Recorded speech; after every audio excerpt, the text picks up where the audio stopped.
চলো আজ তোমাদের নিয়ে যাই বীরভূম থেকে উত্তর দিনাজপুর জেলার সদর শহর রায়গঞ্জে। শহরটা আমার আর আমার ফ্যামিলির কাছে খুব ভালোবাসার শহর, কারণ ওখানে আমি আমার ভাই আর মা বাবা তার ছেলেকে পেয়েছিলেন। বাবা ওখানে পোস্টিং ছিলেন 3 থেকে 4 বছর, তারপর তো বীরভূমে চলে আসে। আজ প্রায় 10 বছর পর আবার ফিরছি পুরনো শহরে একটা কাজের জন্য। রাত্রিবেলা ট্রাভেল করেছিলাম, ওখানে গিয়ে অনেক পুরনো মানুষের সাথে দেখা হয়েছিল। পুরনো মানুষের সাথে মাঝে মাঝে দেখা হওয়া ভালো। আজ এত বছর পর দেখা করতে গিয়ে দেখলাম পুরনো মানুষের মধ্যে 2জন মানুষ হারিয়ে গেছে। তাই আমি সবাইকে বলতে চাই, মানুষগুলো পুরনো হলেও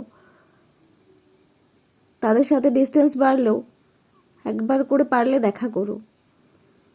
কারোর ওপর রাগ করে তো থেকোই না, 2 দিন পর দেখবে সেও হারিয়ে গেছে, তখন ভাববে রাগ করে কি পেলাম। তো গেছিলাম আমি আর মা